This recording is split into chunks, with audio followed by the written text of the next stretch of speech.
we just had the highest poll numbers I've ever had, ever.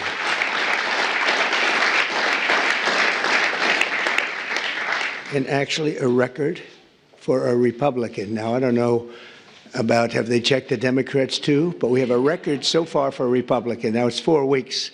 We have a lot of weeks to go. We want to finish that way, right? But I just want to thank everybody because you've been really amazing. The job you've done has been incredible in terms of this 4-week period. It's been a very somewhat historic 4 weeks, and we have a couple of things in the works. We're negotiating with Russia, Ukraine, trying to get that horrible situation over with. It's terrible. It's just so terrible. I see pictures that you fortunately don't get to see. You don't want to see them. And that is a killing field. You have young soldiers being killed, thousands a week, and we got to get it over with. It's bad for Russia, and it's bad for Ukraine, and it's bad for us on a humanitarian basis. I've had very good talks with Putin, and I've had not such good talks with Ukraine. They don't have any cards, but they play it tough. But we're not going to let this continue. This war is terrible. It would have never happened if I were president, but it did happen, so I got stuck with it, and the whole world is stuck with it. And right now you have a country that has its cities, they look like demolition sites. Those beautiful towers, those 1,000-year-old golden domes that were so beautiful, the most beautiful in the world, they say, they're all in smithereens. Millions of people are killed, I think far more people than anyone understands. And we have people that better get to the table and get it ended. Should have never happened. It would have never happened. But I'm delighted to welcome America's governors to the White House. You're amazing people. Even the Democrats are amazing people, some of you. And we've worked together. Actually, we work very well together. I can't think of anybody. There's one or two, yeah, that it doesn't work out so well, but that's sort of normal. But I do want to welcome you, and I want to let you know that anything I can do, I'm here. I'm here for you. And we can do a lot. I do want to say that I left a great place, North Carolina, and we're really working hard there since I've been in. For 4 weeks, we've done more than they've did in all of the period of time. And FEMA was a disaster. FEMA wasn't there. They didn't do the job. And it was a terrible, terrible situation. I've never seen anything like it. And then they actually, when they did get there, a very small group, they chose anybody with an American flag or the name Trump on the front of the house. They would sort of skip that house very nicely. And it was just a disaster. And we've done it the other way. And we're working with a very nice person that we've had good relationships, the newly elected Democrat governor, who's here, I assume, is he? Okay, thank you very much. We're working well together, very well together. And we're not using FEMA so much, but it doesn't matter as long as we get the job done. But the people are becoming very happy. So I want to thank you very much. Great job. But we are, and I'm of the opinion, I understand FEMA very well. We had a good situation with FEMA, but it was a very expensive thing to do. And I really believe when there's a natural disaster, a hurricane, a tornado, or whatever it may be, you're very capable people. It's called you fix it. You take care of it yourselves. You don't have to call some faraway state and have people planed in from areas that they have no idea. They come in from Alaska to help you in Florida. They say, boy, this is hot here. This is, by the time they figure it out, everything would have been fixed. It's not a good situation. It's very expensive. You spend at least twice as much.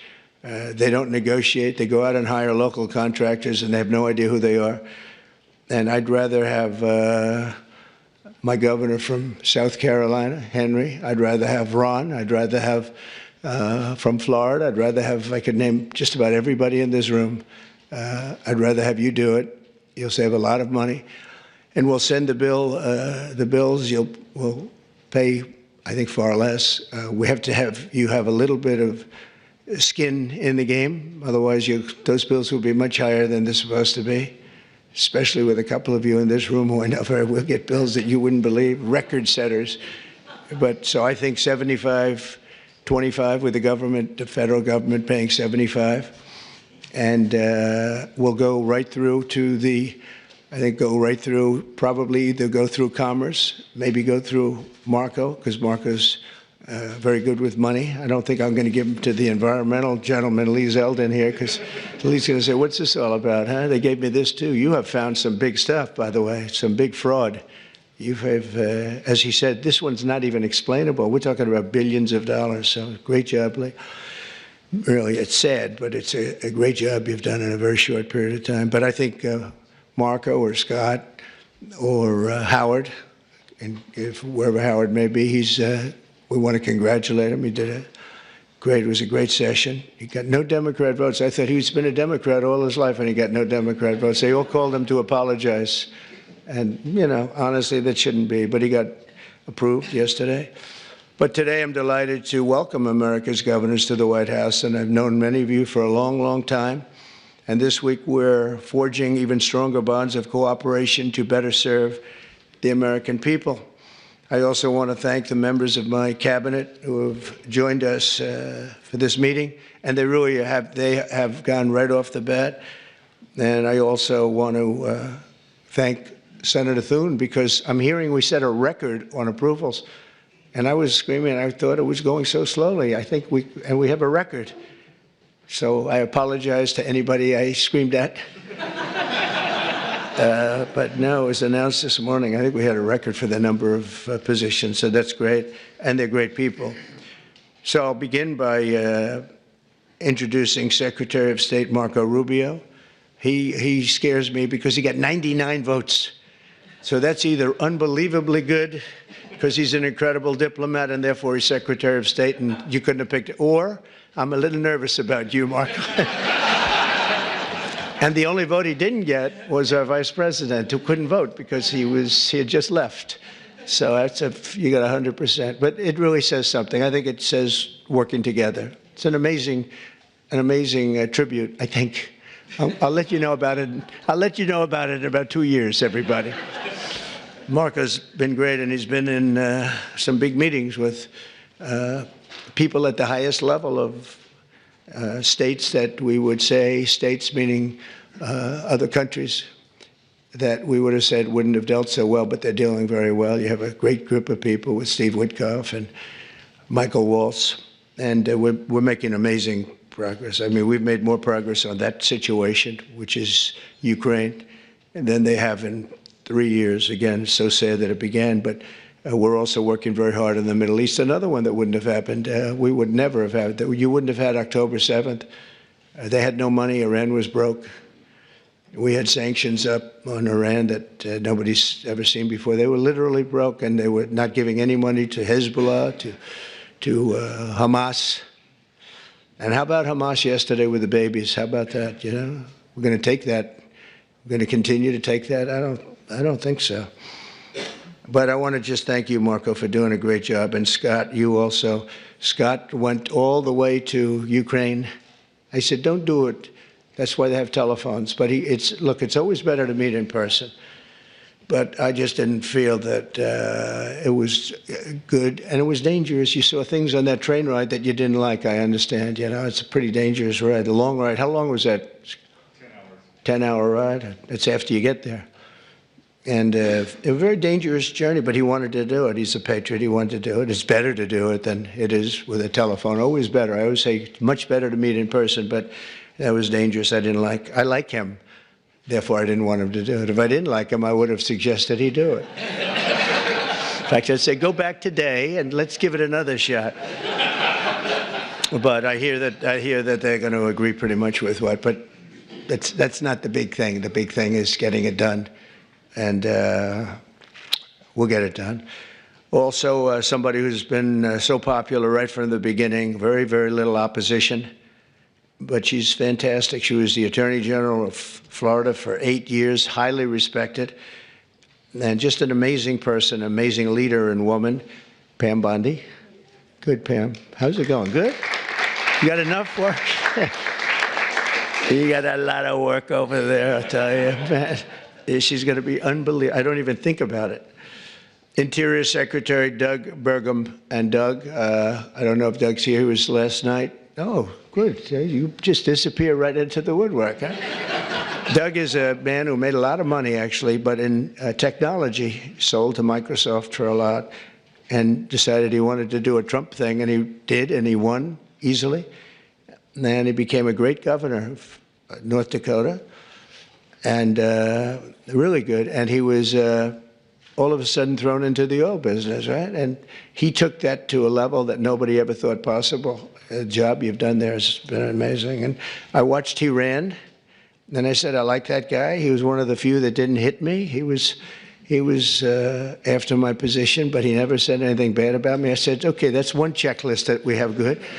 You know, it's one of the ones. But he was an amazing governor, and he really became an expert on energy. And when I was with him, I realized I wanted him someplace. I didn't know exactly where, but I thought it would be the Department of Energy. I kept talking because the state has done so well. And I said, look, I want you to just hold it, and I want to put you there. He said, sir, I have somebody much better than me on energy. Who? Chris Wright. I said, who the hell is Chris Wright? He said, is Chris here? I don't even know. Is Chris here? Hello, Chris. Boy, am I giving him some build-ups. I did the same thing last night. But he's the top guy in the whole, they say, on the planet for energy, in all forms of energy, even clean, beautiful coal that we're going to be using like Germany does now. They're opening up a plant a week. And they're opening up in China more than, somebody told me, 2 plants a week, you know, but we're supposed to use the wind, which doesn't work.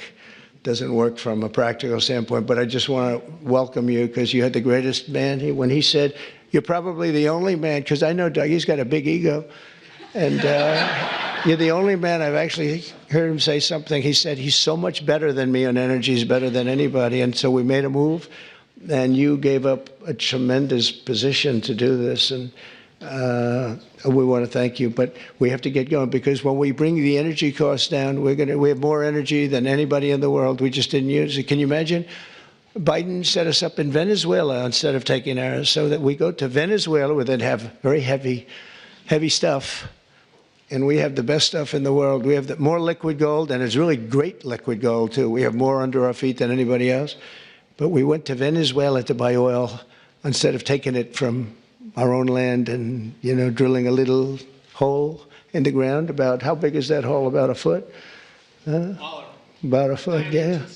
We drill a little tiny hole, and we could have taken it instead of all of the problems. And then we made Venezuela strong again. You know, they've given them a lot of money. They never thought they were going to have so much money, and all the people are leaving. So you're going to have one guy sitting there with a lot of oil under his feet. That's not a good situation, but we're having talks about that whole mess. What a mess it was. That was another one that was done. He was ready to quit. He was going to be out. Marco, you know that better than anybody. Marco's been very staunch against what took place there. And we were going to have that in any form we wanted it. But Biden made them strong. It was the worst administration in history, and I say that with a lot of Democrats, but I think you believe it too. You can't say it, but you believe it. But I just want to thank you, and if you get those prices down, you know, that's what caused inflation, the energy. I mean, the spending, but I think even more so the energy. The energy went up. They stopped the oil leases. They stopped a lot of things that we were doing, and then they went back to what we were doing as much as they could because the prices were going through the roof. Remember that initial surge? It was brutal. And they went back. They let any rig. They let any rig that we had up just drill. You know, and they ended up doing similar numbers, but we wouldn't have been at those numbers. We would have been double or triple those numbers. Those were from years ago. But energy caused our problem. But I just want to thank you for recommending him. And what we've done is he's the head of Department of Energy. He's Department of the Interior. And it's really screwy because the Department of the Interior has all the energy other than some nuclear energy that you're in charge of. But he has all the energy, has all the land, all the great places, best. We have more than any other country in the world. And he's in charge of it. The problem is he can't drill. And he drills, but he has no land. So what do? We said, I have an idea, let's merge them. So we merged them intellectually. I don't know if we did it legally, but we did it intellectually. So now he gives up the land and he gives up the drillers, and you're going crazy, right? You're going wild, and you'll do it beautifully, environmentally well, Lee. We'll make sure. But we have a lot of things. But we had emerged. I always wondered, why doesn't the Energy Department do more? And they didn't do more because they don't have any energy. It's the craziest thing I've ever seen. We'll probably have to make maybe even a change in that, somehow merge them or do something, because it's pretty tremendous what you're going to be able to do. Agricultural Secretary Brooke Rollins, who's so fantastic, and she's been at the head of so many different things and loyal from the beginning. She even opened up when we had a rather shocking defeat. She opened up we call it an institute. I've never seen anybody raise money like her. She raised hundreds of millions of dollars on this fabulous thing. But I said, look, we want to win another race because I think it's really important to win twice. And I won 3 times, if you think about it. So but it's only the Republicans smile when I say it happens to be true. But Brooke has been amazing, and it was really tough because this last election, I go to a person and say, "Sir, I just gave you $10 million. Oh, where did you give it to?" I gave it to Brooke. You gave it to Brooke. She's spending it on policy. We don't have to worry about policy. We have to worry about getting elected, right? But Brooke is fantastic, and she's done such a good job, and she's make America great again, top of the line, right? And she's going to, and what I didn't know, and as soon as I found out, I said, that's that. She studied, that's what she studied, agriculture. She knows everything about it, and she's going to be a fantastic secretary, and you'll do something with the eggs, because I'm hearing so much about eggs. You'll figure it out. You got to figure something out fast. But, and we inherited all of the problems. At some point, a few months down the road, we won't be able to say it's so much us. But the big things, really, we can blame other people for, to allow criminals into our country at levels that nobody's ever seen before, to allow people from jails, to have countries from all over the world be allowed to empty jails into an open border. They emptied jails and prisons, mental institutions, insane asylum, gang members, drug lords, drug people on drugs, people that are very sick. They allowed them to come into our country totally unchecked, unvetted.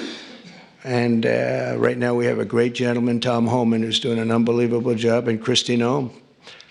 They're doing a great job, but it's something we should have never had to be done. And you see the levels of crime that these are serious. They make our criminals look nice, I'll tell you. That's the only thing we get out of it. Our criminals are very nice people by comparison. These are seriously tough people.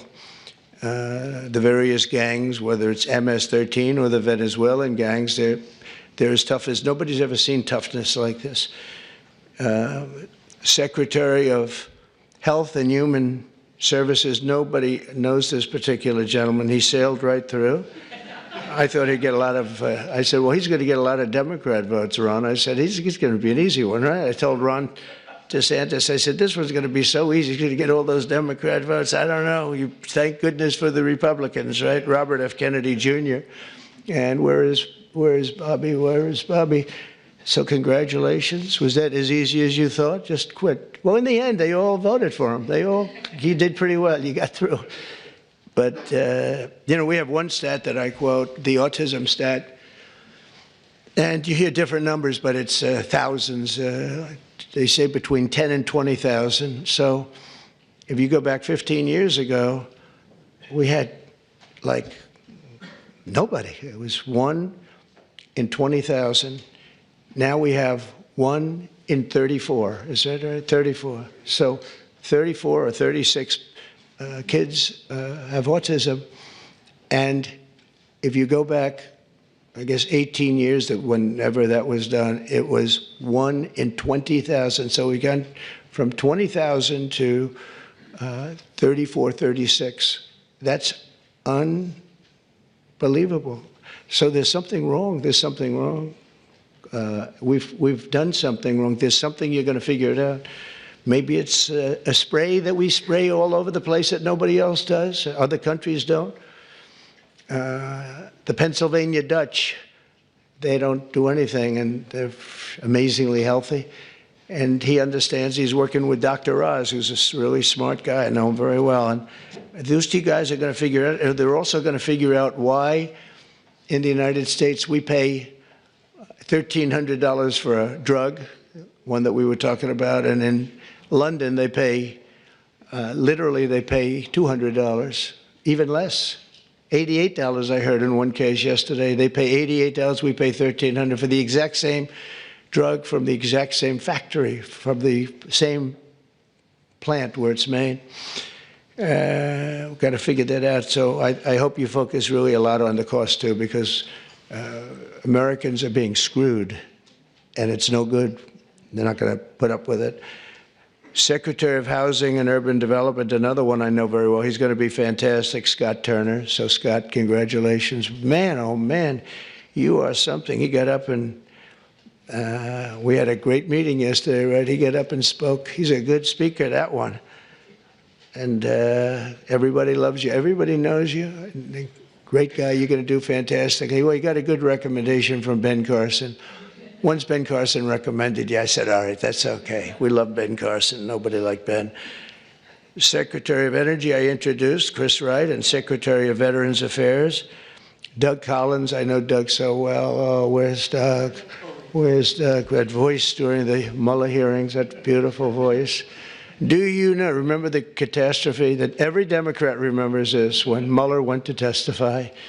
This was not a good situation. That's where it all ended, Pam, when he didn't know anything about anything. And Doug said, you don't know what we're talking about, do you? No. This was not a good day for them, but it was a good day for justice, I can tell you that, for fair justice.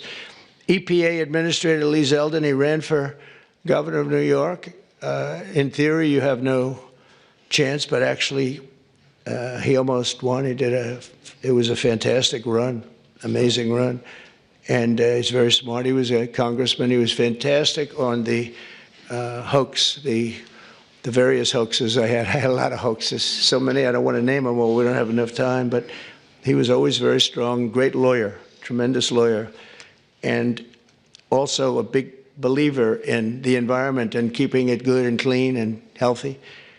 And I just want to thank you for the job. And the only thing I ask is that you go speedily, because, you know, a lot of people use the whole process, the environmental impact process, to delay projects. We just want them to go quickly. And you can get the same answer in a matter of months as opposed to a matter of years. I feel so strongly, because people are coming in with tremendous amounts of money. I have been spoken to by yesterday I had Tim Cook in the office from Apple. He's investing hundreds of billions of dollars. I don't know. I hope he's announced it. Hope I didn't announce this, but what the hell? All I do is tell the truth. That's what he told me. Now he has to do it, right? So it's good. But he's investing hundreds of billions of dollars, and others too. We're going to have a lot of chip makers coming in, a lot of automakers coming in. They stopped 2 plants in Mexico. They were under construction, starting construction. They just stopped them. They're going to build here instead because they don't want to pay the tariffs. The tariffs are amazing. It's good. I said I got myself in a lot of trouble. I said it's my favorite word in the dictionary, the word tariff. It's such a beautiful word. And the fake news killed me. They said, what about love? What about God? What about family? And I said, I'm in trouble. I said, so now it's my 4th favorite word. I say, love, God, family. A couple of others I could add in there too, but it's my 4th favorite word. So, and OMB Director Russell Vogt, thank you, Russell. You're going to be incredible. I know he took some hits, but I know how good he is, how honest he is, and he's fantastic with the numbers. And you're seeing these numbers coming out with the theft, right? And it's tremendous fraud. Wasted abuse, and all 3 of them, but I think the fraud is really the biggest. I think you're going to see it. You come out as soon as you can, I think, with your numbers, but because they're not explainable. They're not explainable. So I just, Russell, do a great job, that's all. SBA Administrator, small business. Now, small business is really big business. It's actually one of the biggest banks in the world. It sounds a little bit like, oh, small, little business. It is a massive. It is one big sucker, right? And Kelly Loeffler's here. So she's going to be incredible. And she's got an incredible husband, Jeff, who's one of the most important people in the world of finance. And he knows. He owns a thing called the New York Stock Exchange, so that's not so bad, right? And you have natural experience, but I think you're going to do great. And there's a lot of fraud in there from the past, you know, with all the money that was handed out. It was, you know, billions and billions of dollars. Director of National Intelligence, Tulsi Gabbard. Where's Tulsi? Is she here? Hi, Tulsi. I haven't really seen you. Good luck. Do well. Have fun. We built a building. The building cost like $12 billion. The building is loaded up with intelligence. Lots of luck figuring it out, right? Good. It was... He was treated pretty rough for a person that's an incredible patriot. We've all known that. So it's nice that you're sitting with Bobby, because you too, you went through a lot. But you know what? You're going to be stars.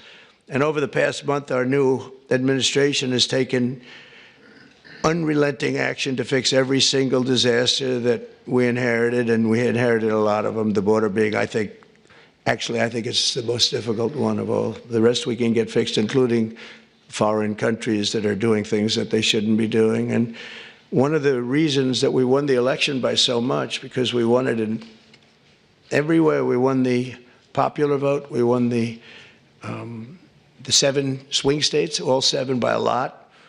And we won by millions of votes, the popular. It's always hard. I guess it hasn't happened in a couple of decades for a Republican to win the popular vote. I think that that's changing so rapidly. But we had another thing that was pretty amazing. We had, of the 3,000 counties, we won 2,500 of them, and the Democrats won 500. It's a lot.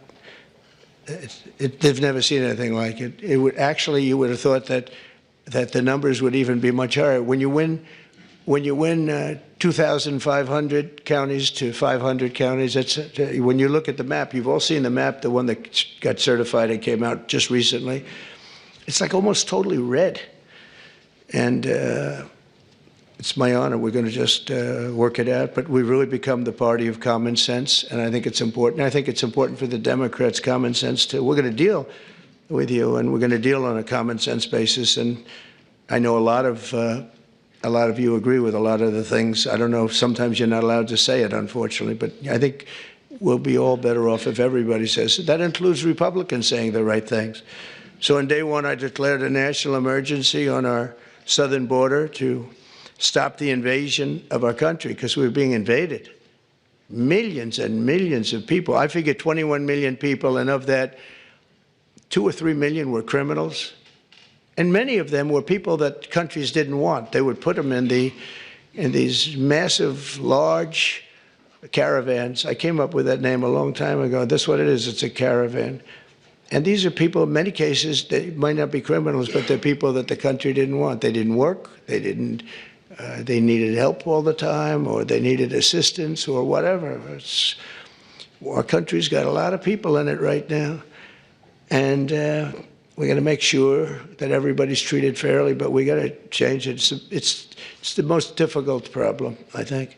Additionally, the heroes of ICE have been really hunting down the really bad ones, and we are going. They're incredible people. ICE. They were being shunned by Biden. They were being mocked. And let me tell you, these are tough men and women.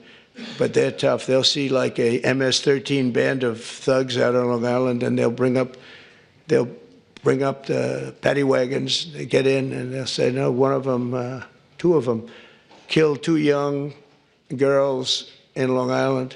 For some reason, they like Long Island. MS-13 loves Long Island. I don't know what that's all about. But 2 young girls walking to school, 16 years old. In the morning, they were accosted by a group of MS-13 thugs, and they don't use guns as much. They use knives. They like using knives, and they cut them up, cut them into pieces, and left them, and killed them, cut them up into pieces, little pieces. And they used knives because it's more painful. And ICE went in. They have no fear of these guys. They went in, and they just knocked the hell out of them, and they'll go into a pack. They call it a pack. Not like a political pack. Political packs are slightly nicer. but a pack of these MS-13 people or Tren de Aragua people from Venezuela, and they'll just walk in.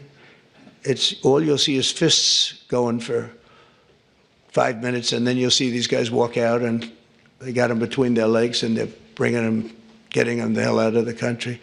These are rough people that we have to deal with. But ICE is incredible. Border Patrol is incredible. Law enforcement, the people in law enforcement, we make their job so difficult by allowing people like this into our country. We just shouldn't do it. So I've just designated the group from Venezuela, Tren de Aragua, as a foreign terrorist organization. I mean, in Colorado, they went and other places, they literally take over. They're like me. They're in the real estate business. They take over real estate. And they literally take it over. They just claim it. And they tell tenants to get the hell out if you don't get out. They had one case where a guy called the cops, and they went in, "You call the cops?" "Yes." And they cut off his fingers. He says, "You don't call them anymore. You cut off the other fingers on your other hand." These are not nice people. But federal, state, and local cooperation has to be the backbone of border security. So I hope, as governors, I know all the Republicans are very much in tune with Tom Homan and Christie and everybody, but I hope everybody, because ultimately you want to get the criminals out of your state. And we're focusing on the really bad ones. We have 11,088 people that we know of that are murderers, that are actually murderers. And I can't imagine anybody wanting them in their state, whether you're a Republican or whether you're a Democrat or whatever you may be. I mean, we have many of them murdered more than one person, some murdered more than 5 people, and they're in our country. They let them out of jails. These were convicted people, and they let them out of jails because it's very expensive to have somebody in jail for a lifetime or whatever it might be. And they brought them in here. The American people expect every city and state to fully honor ICE detainer requests, and we hope they can, and to ensure the safe transfer of criminal aliens into federal custody for immediate removal from our country. You know, many of the countries said, "We're not ever going to let them back." Under the Biden administration, I remember it's Venezuela, he's a tough guy, and others, they said, "We're not letting them back. They're out of here, and you'll never bring them back. They're not coming into this country." And Biden said, "Oh, we can't bring them back. They won't take them." Well, we took them. And every single country now, you saw it with Colombia, you saw it with Venezuela. In fact, they actually offered to send planes to pick them up, and they'll pick them up so that we don't have to go through the expense of sending a plane. Is that correct, Marco? Even Marco couldn't believe that one. But they literally are sending planes to pick up these people. And they're rough people, and they're picking them up, and they're putting them in the planes. There's no excuse for any state attempting to aid and abet dangerous criminals, killers, drug dealers, really bad people who are violating federal law and violating the law by being in our country. To combat inflation, I declared a national energy emergency, and we had to do that. One of the things we've done is by doing that, we can go very quickly. You know, a lot of companies are coming in, but they need tremendous electricity, amounts of electricity. Who would have thought, Doug, right? But they need more electricity for AI than we have right now in the country. In other words, we have electricity now for the whole country. They need that just for that one industry. So they're coming in with, and we're going to be leading. We're now leading on that. We've really opened it up, and I hope it's good. But we opened it up, and we're leading China by a lot. But China is giving them tremendous electricity because they do whatever they want to do. But we're working with Lee. And I've told these people they're going to spend hundreds of billions, trillions of dollars, actually. So I need double the energy that we have right now, and even more than that, from what I'm understanding, which is hard to believe. In other words, take every car, everything, every building. We need, whatever it is, 100% of the energy. We need that amount just to be in the #1 position. And we need really more than that to really dominate, which I think we'll be dominating. But I told them, and they can't believe it, I said, we're going to get you quick approvals, and you're going to build your own electric plants so that you're going to create your own electricity when you build your plant, which will be massive. These are massive plants. But when you build your plant, we're going to let them build an electric generating plant where they build like a utility. In other words, instead of using Con Edison, like we have in New York, hello, Governor, nice to see you back there. And we do have Con Edison, and they don't do a bad job, actually. But, they could be a little cheaper with the price, perhaps, but they don't do bad. But we build our own utility. They can have their own utility. If they have any extra, they can put it onto the grid. But this way, they're not subject to a bad grid or a dangerous grid or a grid that gets taken out by bombs or war or anything else. So they actually couldn't believe it. They said, "You think you could get that approved?" "Yeah, I'll get that approved very quickly." They couldn't believe it, and they're so happy. And they're going to do some in Virginia, some big ones. But we're going to go, and this way, it's really a self-service. They just have this massive building with a large electric generating facility that'll be powered by natural gas, mostly. Some will use coal, some will use nuclear, clean coal. I only say clean coal, but some will use nuclear. They have their right to do it. None will use wind, because wind doesn't work. It's just terrible how an environmental person can like wind. It kills the birds. It's very expensive. It's 7, 8 times more expensive than other forms of energy. Every wind turbine in the country that goes up needs massive subsidies. It's really the only energy that needs subsidy, essentially. The solar's doing okay. So it's the only one. But to combat inflation, I declared that national energy emergency, and we're going to unleash the liquid gold under our feet to bring the prices way down. That's going to happen. And again, we're going to have a big part of that's going to be natural gas, which is very, very clean, and clean coal. We're going to do as many forms of energy as we can. And it's going to be something I think everybody knows, and you're going to call me or anybody else if you have difficulty or problems, but you're going to have levels of business being brought to this country that you've never seen before. The tariffs are bringing them more than anything else. The country's bringing them, but the tariffs are bringing them. They hadn't been here, and we're creating tremendous tax incentives. But the biggest incentive is they don't want to pay 100% tariff or 200% or whatever it may be. And as you know, we're going to be announcing tariffs on cars from foreign countries of 25%. That'll be done in probably April 2nd. I was going to do it April 1st, but I said, I don't like that date. It's going to cost a lot of money to wait one day. You know, I don't know. What do I do there, Pam? Maybe should I do it just April 1st?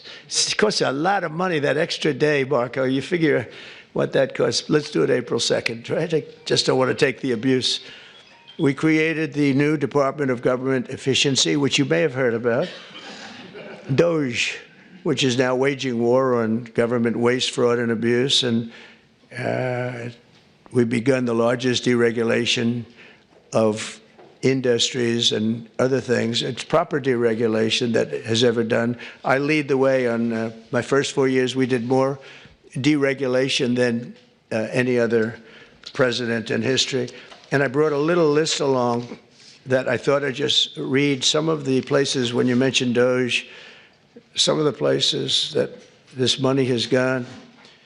And these are the ones that I feel I can read. There are some that are so nasty and dirty and horrible that I don't want to really read them, because I assume they have television on.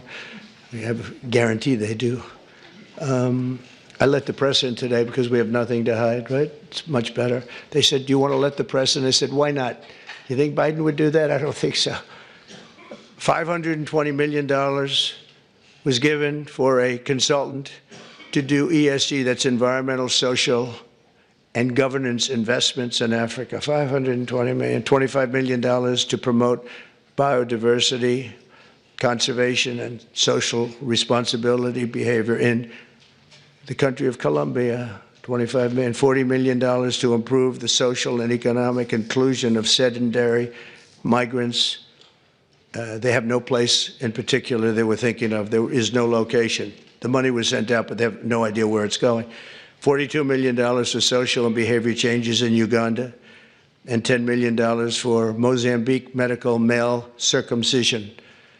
People that want to be or have to be circumcised in Mozambique. $14 million for improving public procurement in Serbia.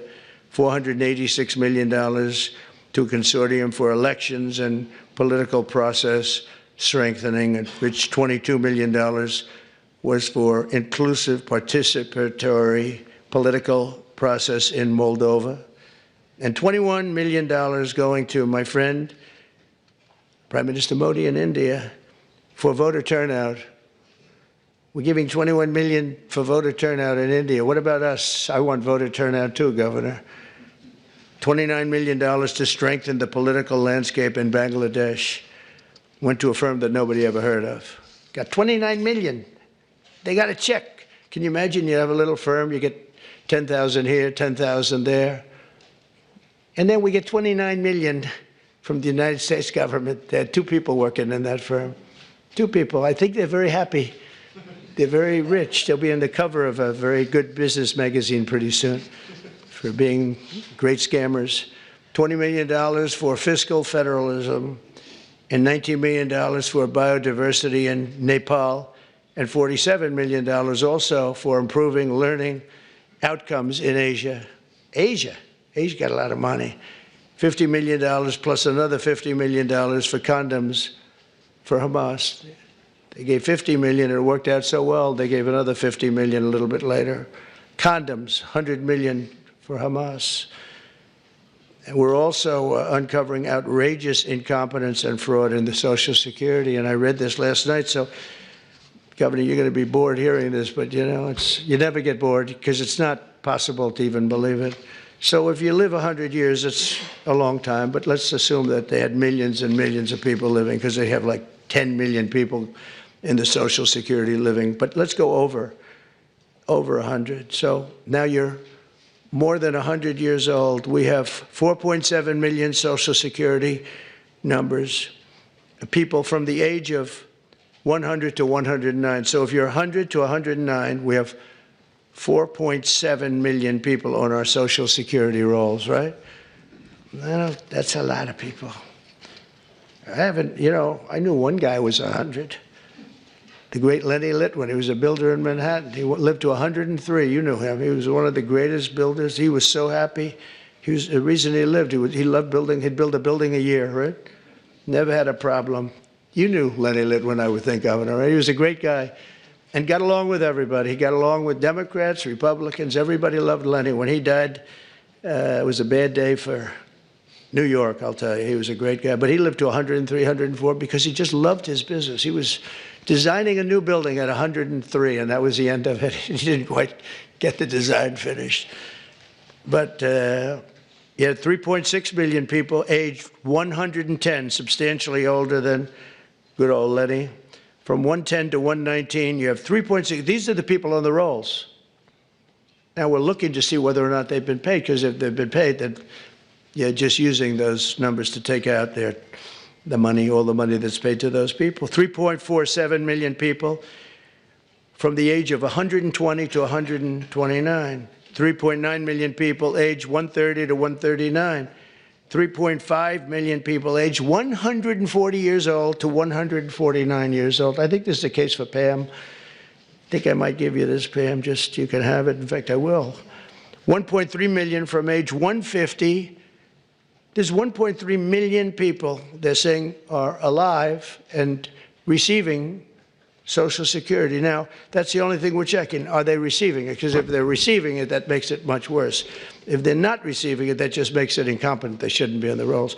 And the only thing good about this is that when we take all these people off the rolls, and we have tremendous fraud underneath with people that are 80 and 60 and 50 and everything else, but this is really incredible. 1.3 million from 150 to 159, and over 130,000 people are on the rolls of Social Security over the age of 160 years old, including 1,039 people between the ages of 220 and 229. So we have, think of that, we have 1,039 people who are 220 years old to 229. We have one person at 240 years old, and here's the beauty of them all. We have one person at 360, which is strange because the country is 250. So it's been there 110 years older than the country. Here, Pam, you better take a look at this. That's much better for you than for me. Now the question is, are they getting paid? Because somebody maybe is getting paid. Yeah, I have a feeling you were. I said, what a convenient thing. This is so nice. We created this department, DOGE, and the kind of numbers are incredible. It could be $500 billion, but it could be $1 trillion. It could be even $1.5 trillion. We're going to find out. I mean, I'm actually going with Elon, and Elon is doing a really good job. And I said, who are these people that travel? We call them the Dogers. And I said, what are they? He said, they're generally young people with extremely high IQs who are very good with computers, because you have to be good with computers. So when one of these scammers talks and tries to tell them why it's perfect, they said, no, it doesn't work that way. You know, it's very hard to talk them out of something when they have you. But we're actually going to Fort Knox, because I want to see, do we have the gold? Do we still have, whatever it is, tons of gold? I hope we do. Wouldn't that be disappointing? Fort Knox, you grow up hearing about Fort Knox, you can't get in, you can't even see it, nobody sees it. You go there and the place is dry. Would that be terrible? There's another one. Maybe you should go with us to that one. But we're going to go in there pretty soon. They're going to open the doors to Fort Knox. If any governor would like to go with us, well, good. Do you want to go with us on that one, Ron? That could be good. Could be interesting. Can you imagine if we open it up and there's no gold? Well, I think there will be. For one reason, it's really heavy. You know, you steal or borrow gold, you got to be strong. So it's not like other things. But we're looking at everything. We have the largest deregulation campaign in history, and we are, again, I did more than anybody, but this blows it away. And for one, every time we put in a new regulation, we're not allowed to put it in unless we terminate 10 old regulations. So it's 1 in 10. We did 1 in 7 in my last administration. And the problem is some of them were put back, foolishly put back. There was no reason for them. So if you truly want a turbocharged economy, you have to do that, and you have to get rid of the regulations. I think one of the reasons before COVID, and we did a great job with COVID and it was a hell of a thing for all of us, everybody here. But some countries will actually never recover for what they went through. But we ended up giving back. When we turned over the reins, the stock market was higher than just previous to COVID coming in, which was an amazing achievement. But we were, just prior to that, I would never forget, I was sitting down with 2 consultants, the 2 great pollsters. They said, sir, this economy is so good. We're the greatest economy in the history of the world. We were doubling up China. I was also charging China hundreds of billions of dollars in tariffs, which no president charged them anything, but they were killing us. But we were beating everybody. Everybody said that in 2018, China was going to overtake us as the biggest economy in the world. And by the time I got finished, we were so much bigger than China, and we still are now. But another 4 years like we had just passed, you will have China being much bigger than you. There's no reason. If we have a smart president, there's no way that they should ever be able to catch us. But this pollster said to me, sir, if Abraham Lincoln and George Washington came back from the dead and they ran as president and vice president, they'd never be able to beat you. I said, thank you very much. The next day I go into my office and a group of scientists are sitting there. Sir, would like to tell you there's something very bad happening in China. There's dead bodies all over the place. And that's the first time I heard the word pandemic in a long time. And that's where it started. And you know where they were? All around the Wuhan lab. That's why from day one, I was saying they had little slits like this. You saw them from the air, from space. And they were just little slits, but they were body bags. They were black body bags all over, so many. And that's where it came from. One other thing, just before we leave, I think you should do this. For my safety and security and for the good of our nation, you should do it anyway, regardless, even if it costs 10 times more, but it actually costs you just a tiny fraction. If you went to paper ballots and you're voting, and I would hope that every Republican would, so it costs exactly 8% of what the machines cost. These machines, they got something going. They got They get business. It's amazing. So paper ballots, and paper is very sophisticated today. A paper, it's called watermark. It's impossible to copy, impossible to cheat. It's actually hard to believe that a piece of paper is highly sophisticated. So simple and so good. I did ask Elon, because he knows more about computers than anybody I know. I said, what do you think of the voting system? He said, computers are not meant for voting. It's just not it's too many transactions taking place too quickly.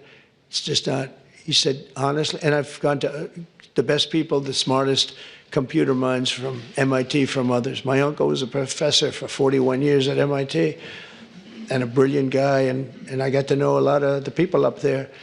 And they will tell you that the most secure way that you can secure the election, and probably the fastest way, because there can be very little hanky-panky, is paper ballots. Can you believe it? So I hope, Sarah, that certainly the Republican governors, but if you want to save a lot of money, you go to paper ballots. It'll cost you 8% of what the costs are now. And that's based on a good deal for machines. And then when you go through the days and weeks and months of waiting, France had mail-in ballots. Anytime you have mail-in ballots, you're going to have fraud, without question. And France had it, and they went back to paper ballots. And I saw their election, and their election was over at 9 o'clock, and their numbers came in at 10:05. And there were no complaints. They had a winner, they had a loser, 39 million votes, and it was done. We're one of the only people that has now mail-in voting, one of the only countries that has mail-in voting. Remember Jimmy Carter when he did a commission, and I think they had Scoop Jackson, they had some, at the time, big senators, and their conclusion was, if you have mail-in voting, you're going to have massive fraud. And we had it in New York with the congressional race. Remember the congressional race? It took them forever like 6 months later, they declared, who was it, Jerry Nadler or somebody? They declared him the winner, 6 months later. But it was somebody. Oh, no, it was the woman, the congressman. I won't mention her name.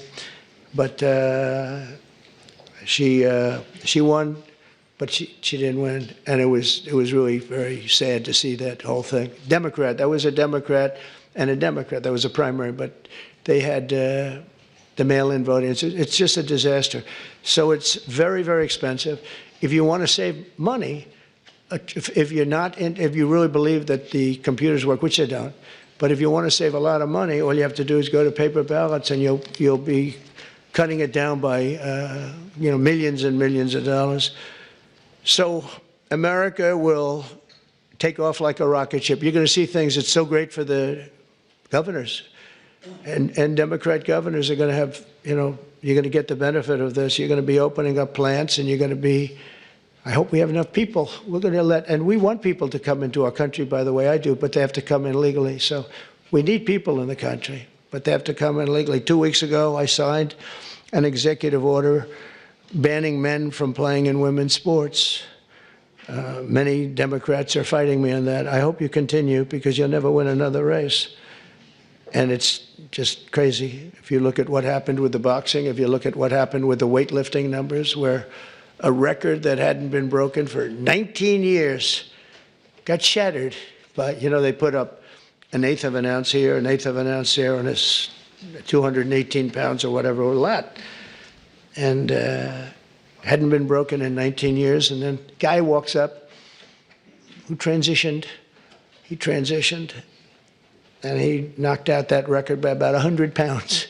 That would be a record not going to be broken again in a long. So we put a ban on it, and to protect women. I mean, the women, if you watch the Olympics, you had two transitioned people that were fighting in the women's boxing. They have women's boxing category. And if you saw that, it was brutal. What happened to the Italian woman was a really good boxer. After one punch, she said, no more. I've never been hit. It was a left. It was not even it was just a left jab. She got hit so hard, she said, I can't do it. They forced her to go out. No, go out again. You'll do it. Goes out again, gets hit again. No, that's it. She didn't want to die, and it's crazy. But the NCAA has complied immediately, by the way. That's good. But I understand Maine, is Maine here, the governor of Maine? Well, not here. Are you not going to comply with it? I'm complying with state and federal laws. We are the federal law. Well, you better do it. You better do it because you're not going to get any federal funding at all if you don't. And by the way, your population, even though it's somewhat liberal, although I did very well there, your population doesn't want men playing in women's sports. So you better comply because otherwise you're not getting any federal funding. See you in court. Every state, good, I'll see you in court. I look forward to that. That should be a real easy one. And enjoy your life after governor because I don't think you'll be in elected politics. Every state has a responsibility to comply with Title IX. They have an obligation, a legal obligation, and we'll be enforcing aggressively, and we're going to be protecting our citizens. We're going to protect. So just to end, this administration has been fighting for parents' rights and universal school choice. We want to do something that I think many people in this room want, and even if you don't, I think you do want it, but you might not be able to say it. We want to move the schools back to the states so that Iowa and South Carolina and Georgia and all these states can run your own school system. And you'll do a fantastic job, Kim. You're going to do great. I mean, I use your example because you're so much into the education, done a great job with school choice, and you'll do your school choice. That'll be the easy thing. But we want to get it back, take it away. So just some stats. So at last, it's usually we're 38, 39, or 40 out of 40. They take the 40, I guess, biggest, most important, whatever it might be, but 40 countries. And we were 38, 38, 39, and congratulations, but 2 months ago, 3 months ago, we hit number 40. So we were last in terms of education in the world. And we were first in another category, though. We were first in cost per pupil. So we spend much more. And by the way, second wasn't even close. So you have Norway, Sweden, Denmark, Finland, China. So there goes the big country theory, right? They have 1.4. They're rated number 5. That's a little bit scary, isn't it? Just to make sure that they're teaching English, reading, writing, and arithmetic, okay? Just, that's all.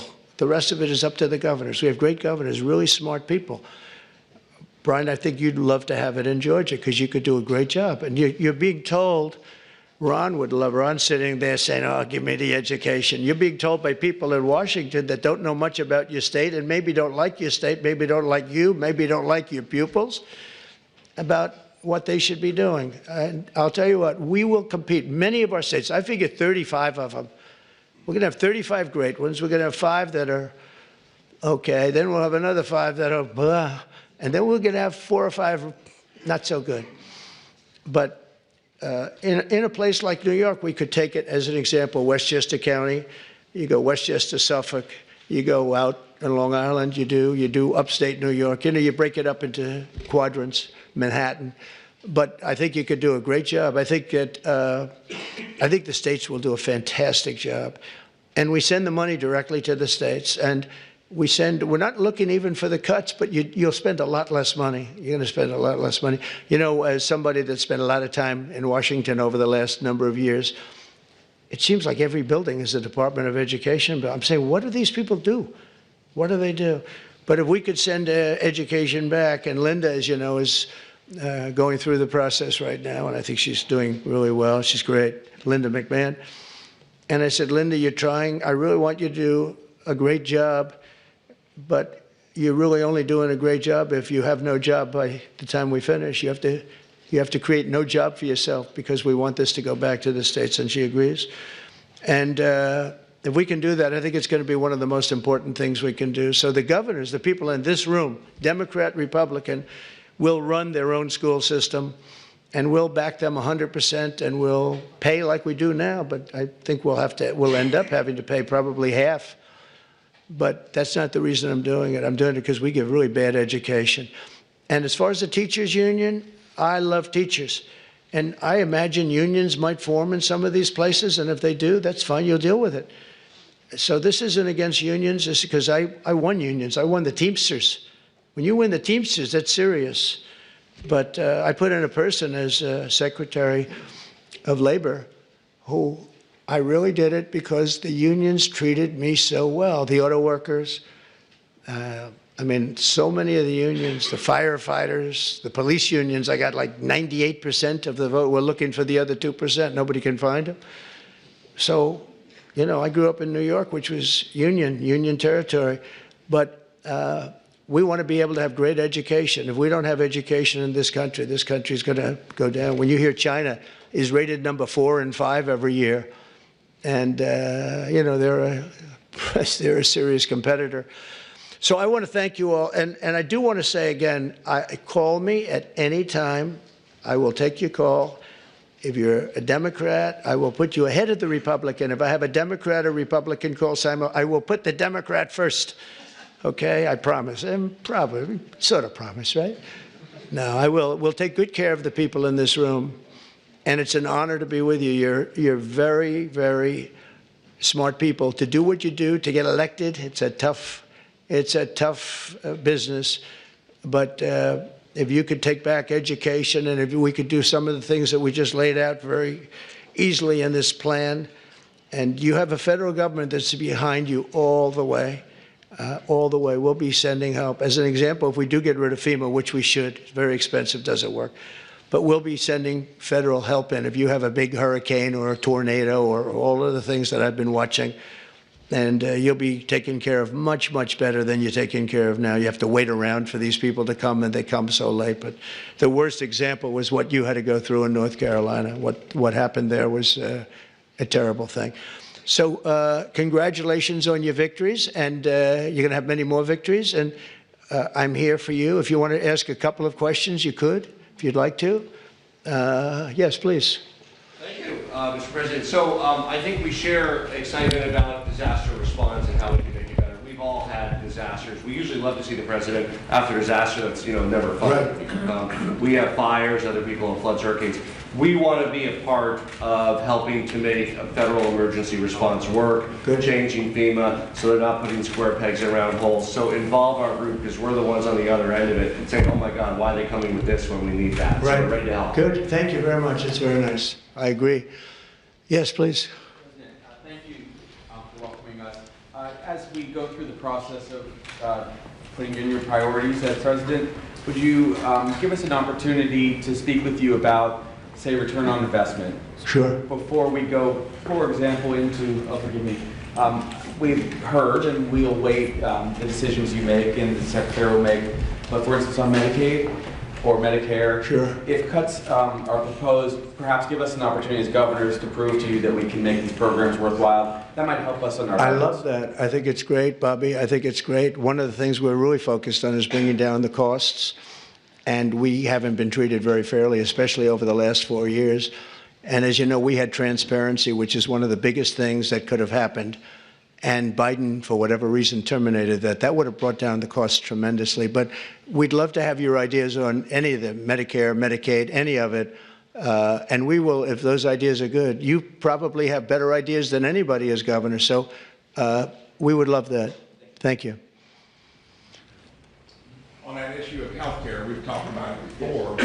If we reform the healthcare industry, you tried to do that in the first administration, and they tried to fight it back every step of the way. We all deal with high healthcare costs in government and the private sector. And if we reduce that from 20% of our GDP down to 10 to 12, you can pay for a lot of things in government that we can't currently do it. We need to get the industry in line helping us do it as well.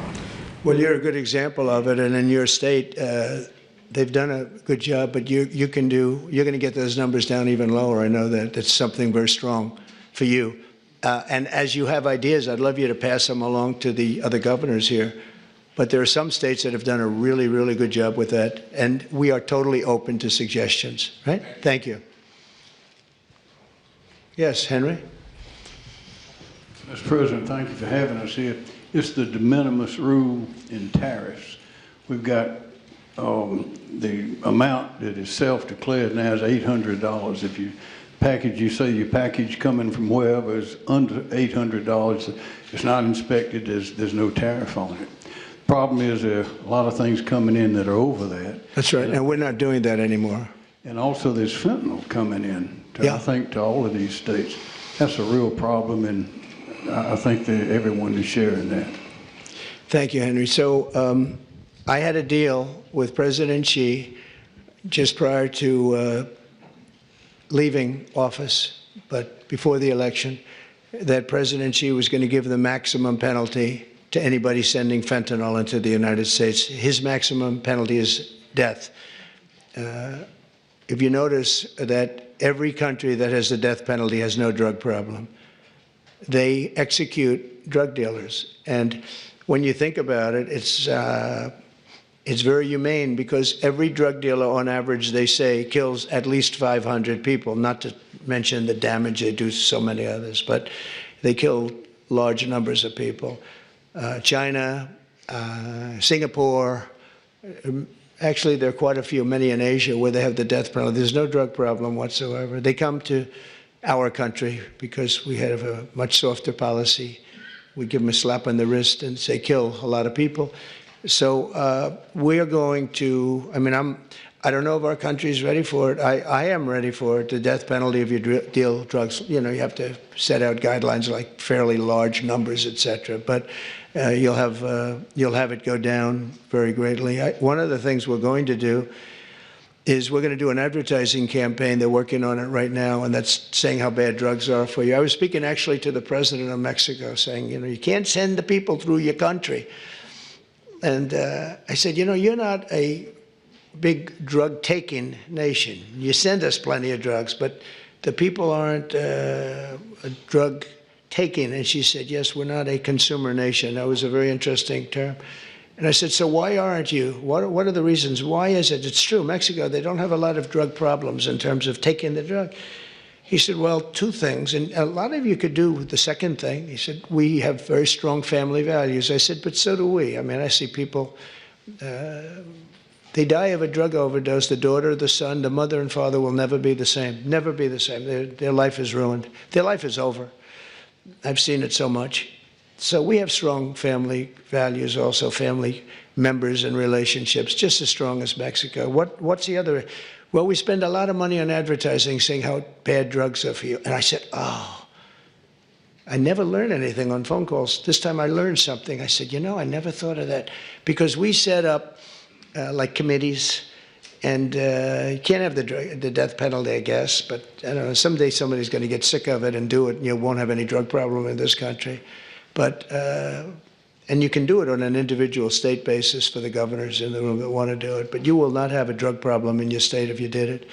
But I will say this, we have a situation where we have now hired a couple of the best agencies, and we're going to spend about 100 million, maybe 200 million on advertising, saying that when you take certain drugs, the drugs, fentanyl, et cetera, it destroys your skin, it destroys your teeth, it destroys your brain, it destroys everything. And really horrible commercials. I mean, I've seen the first of them, and they are brutal. They are brutal. And when some young kid is sitting down watching this commercial a couple of times, I really don't think they're going to be taking drugs. So I think that this is, I mean, this is a big statement, but I think we can drop it 50%, 50, by doing this.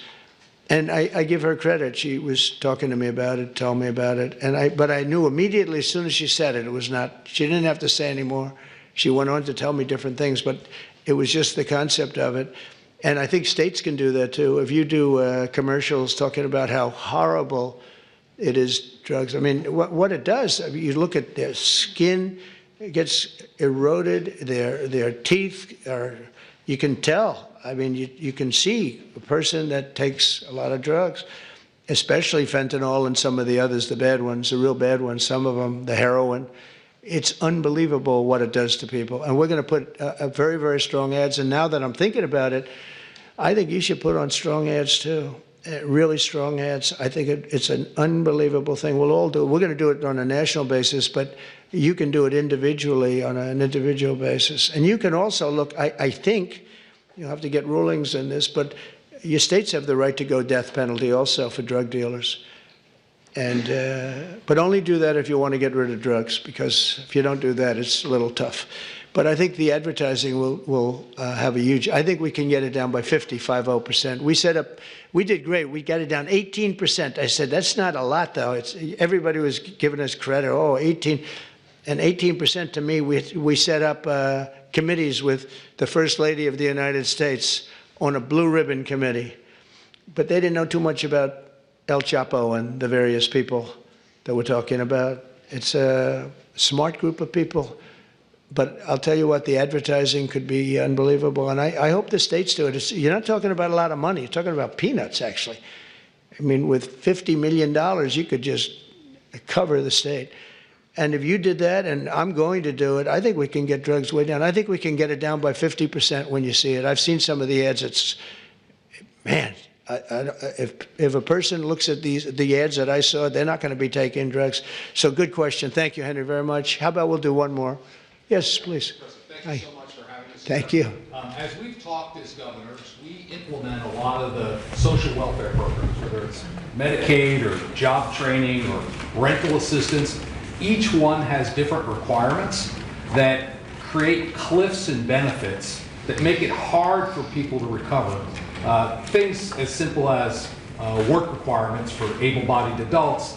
If we could synchronize across TANF, Medicaid, I think it's work great. programs, let's make it a trampoline to get people back on their feet instead of a hammock they climb up. I think it's great. I think if you could get together and work together, you'd bring down costs just on that basis. I think it would be really great. Did you want? Go ahead, please. Mr. President, I want to just say thank you. Two words a lot of times we don't say. Thank you for your extraordinary leadership, your courage, all that you do. And just so you know, even in the state of Nebraska, you're inspiring Nebraskans to get comfortable being uncomfortable, to stand up for what we believe in: faith, family, hard work, the American dream. Stand up and talk about the common sense. So we're incredibly grateful. Thank you, Governor. Thank you very much. I appreciate it. Thank you. Thank you very much, everyone. Thank you.